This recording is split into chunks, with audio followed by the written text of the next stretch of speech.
السلام عليكم ورحمة الله وبركاته، إن شاء الله تكونوا كامل لاباس ومهنيين. مرحبا بكم في قناة السراحة الحلوجية، معكم أم حنين. وصفتنا نهار تاع اليوم تشارك مسكر يذوب في الفم بجميع أسراره، يجي مورق مع الحشو تاعو يبقى طري، يعني يذوب في الفم. صدقوني وصفة رائعة بالعجينة التقليدية. نجوز لطريقة التحضير. عندي هنايا راح نكيل بالكاس عادي. عندي 3 كيسان تاع فرينة يكونوا مغربلين بطبيعة الحال.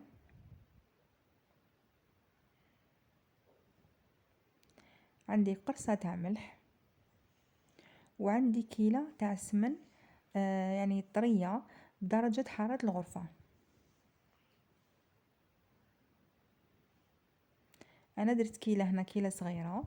حبيتي تكبري الكيلة يعني كبري الكيلة برك، وديري نفس المقدار اللي هي 3 كيلات فرينة بكيلة تاع سمن يكون طري. هنا نبسس مليح الفرينة بالسمن هذاك.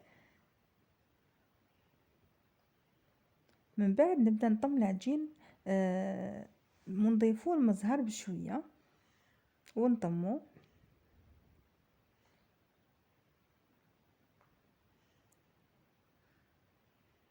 المزهر ما تضيفوهش يعني دفعه واحده، ضيفوا بشويه وطموا حتى تحصلوا على القوام المطلوب.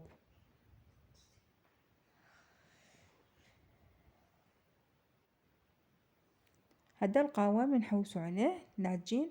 كي تشكلوا كره وتعبزوا عليها مديلكم شقوق في الاطراف. هنا يعني العجينه تاعنا راهي ناجحه، نغطوها في ساشي ولا في كيس غذائي ونخلوها ترتاح مده نص ساعه ولا ساعه غير ربع. هنا جينا للحشو. عندي هنايا 3 كيسان بالكاس هذاك شتوه تاع الحليب. درت 3 كيلات تاع كاوكاو، يكون ماشي مرحي بزاف خشين وماشي مرحي رقيق، يعني في المتوسط.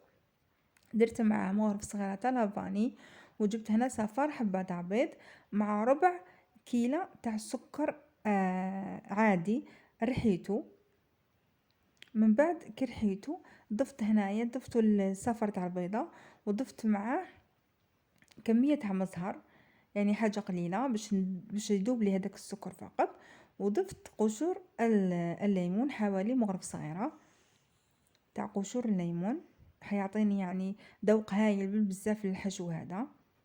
نسيت باش نقول لكم، ضفت في البداية عطر اللوز، ليكستري تاع اللوز، يعني باش ينقص لي هذيك الريحة تاع الكاوكاو. الكاوكاو هنايا دخلته حمصته حاجه قليله، يعني نشفته برك وعاود خرجته. ما تحمصوهش بزاف، لو كان تحمصوا الكاوكاو بالبزاف راح تجيكم حشو يابس. هنايا يعني نعجن الحشو بعد ما ضفنا، قلنا هذاك الصفر تاع البيضه مع السكر خلطناها مع بعضها مع قليل تاع المزهر، ضفناهم للكاوكاو عفوا. من بعد وليت نضيف المزهر حتى تحصلت على حشو يكون يتلاصق. نغطيه ونخليه بجيه. هنا وزن الكرة تاع العجين وزنته 30 غرام، ووزن الحشو وزنتها 15 غرام. هنا طريقة تشكيل الحبات تاعنا تاع الشارك. هنا نحكم الكرة، نفتحها عادي بهذا الشكل، ونجيب الحشو هكا نفتحه على شكل حربوش، نرقو في الاطراف ونخليه شويه خشين في الوسط هكا، ونغلق ونسي نخرج الهواء كامل للداخل، ونشكله بالشكل هذا. نرقق في الأطراف ونخليها شوية تكون خشينة في الوسط. يعني هذا هو الشكل التقليدي تاع التشارك تاعنا. زدت لكم حبة واحدة أخرى باش تفهموا الطريقة مليح.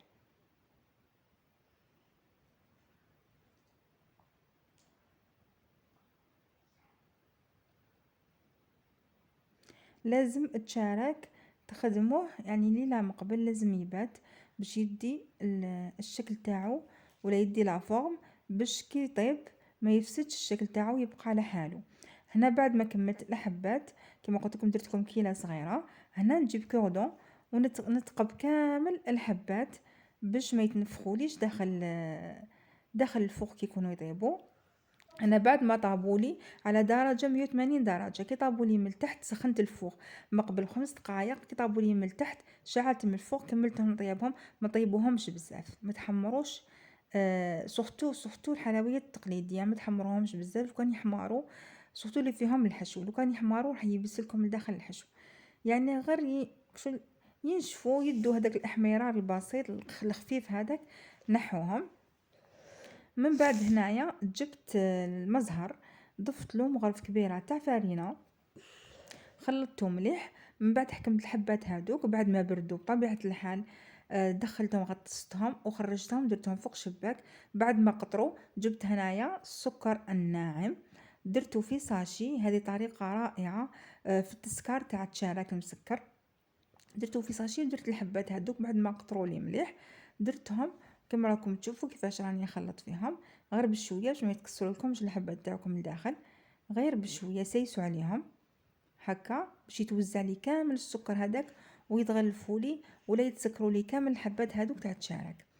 خليتهم مده 10 دقائق، خلوهم 10 دقائق في الساشي هكذاك مغلوق عليهم. من بعد جبت سنيويه درت عليها ولا رشيت عليها سكر ناعم. من بعد نفتح الساشي هذاك ونبدا الليسي ولا نبدا يعني نسكر في الحبه تاع التشارك بالشكل هذا.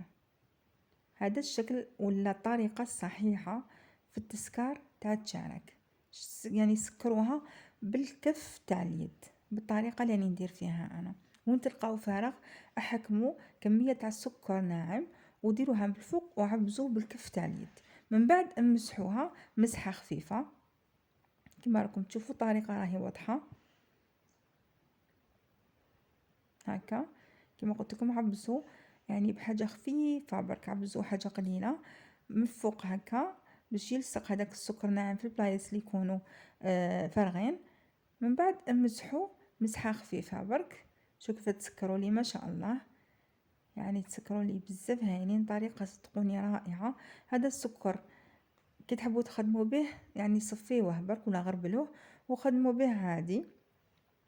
هنايا بعد ما وجد التشارك تاعنا، التشارك المسكر يجي بزاف هايل صدقوني يذوب في الفم. شوفوا التوراق تاعو كيفاش داير، الحشو طري، العجينه طريه، التسكار الطري ما يجيكمش يابس وما يجيكمش محجر. ان شاء الله يا ربي تكون عجبتكم تكون خفيفه عليكم والطريقه ان تكون واضحه والشرح يكون واضح. اذا عجبتكم الطريقه وعجبتكم الوصفه ما لكم غير تدعموني بالجام والاشتراك بالنسبه للناس الجدد اللي دخلوا القناه. والى اللقاء الى فيديو جاي ان شاء الله.